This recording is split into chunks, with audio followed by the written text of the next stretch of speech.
Hi everyone, Spider-Man 1991 here, and it's Christmas Eve.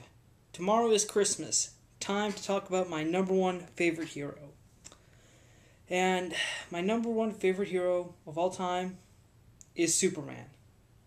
Yep, the Man of Steel, the big blue Boy Scout. I've always liked, ever since when I was a little kid, one of my favorite cartoons to watch in the morning was the Superman animated series.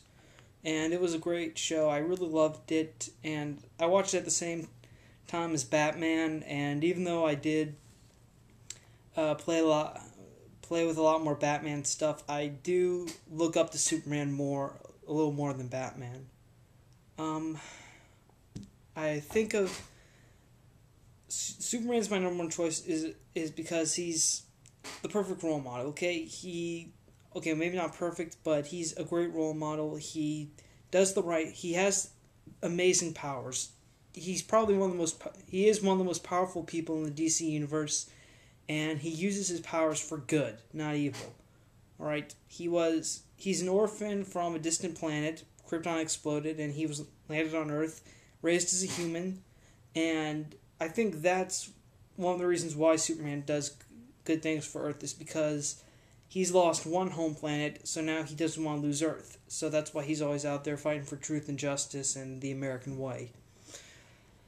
There are a lot of good Superman stories out there. Believe me, if you talk to Chris, Dark Avenger CA6, he can probably give you a ton of good Superman stories. And again, when I was playing this series, though, I didn't have time to sit down and look at all my Superman graphic novels together, and during the planning process of this, it was when I had to do a lot of planning because of Christmas and stuff.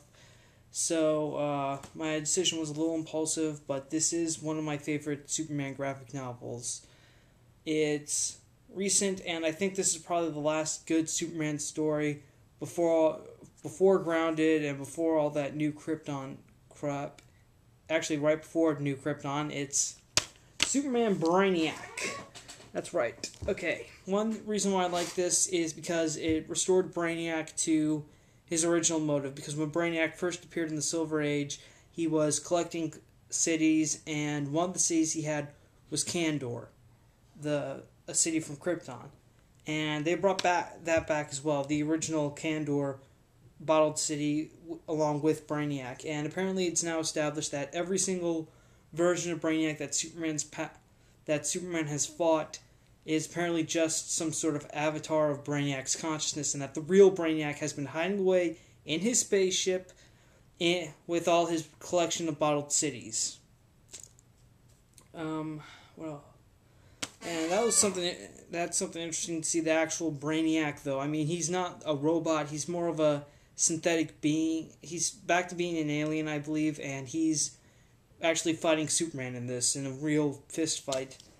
And plus, this also restored the bottle city of Kandor, which gave Superman some hope that his people were still out there. Unfortunately, that led to New Krypton, which eventually turned into a big disappointment.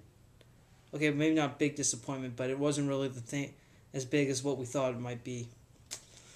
And Gary Frank did the artwork in this, and he is a great artist when he draws Superman. Because I mean, when he draws Superman, it looks a lot like Christopher Reeve. Some people have said that it looks like that when Gary Frank draws Superman, he looks like a little like Christopher Reeve, and I have to agree, he does. Okay, and another reason why I like this story is this is also the story where Jonathan Kent dies. This was the story where they made it in the comics in the post-crisis universe that Jonathan Kent dies of a heart attack. Even though he dies of a heart attack right after the Kent house is attacked by a missile sent by Brainiac.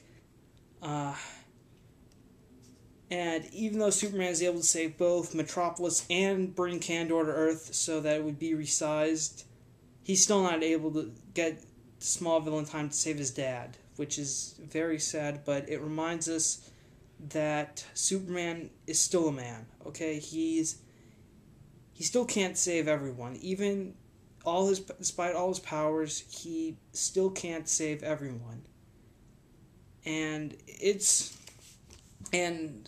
really sad for him because he's just brought back a entire city of his people, including his aunt and uncle, Kara's parents, and now he's just lost his adoptive father, which is very, very sad. And the way they did kill Jonathan is very similar to how they did it in the Christopher Reeve films and in Smallville, with Jonathan Kent suffering a heart attack and then passing away.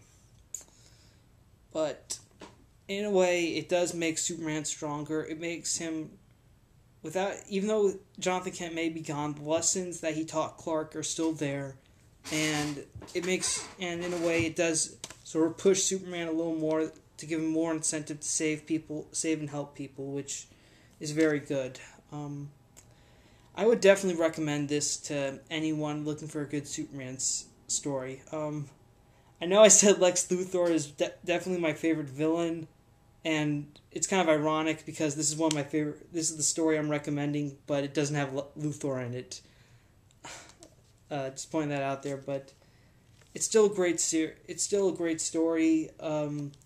Restores Brainiac to his original origin, and it also has Superman realize that I wouldn't say it's a realization of Superman, but it's a tragedy that makes him stronger. Okay? That's what does it. So yeah, that's pretty much it. Superman, he's still an amazing hero, alright?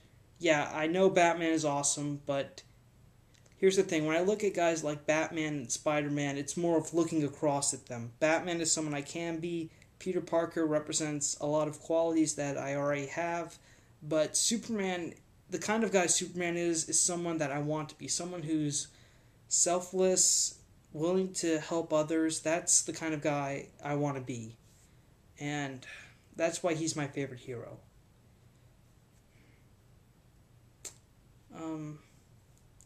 Well, I guess that's it. So it concludes the 12 Days of Christmas Hero series. Hope you all enjoyed it. Tomorrow is Christmas, so hopefully I'll get a lot more graphic novels tomorrow. That's all. Spider-Man 1991 saying Merry Christmas and Happy Holidays.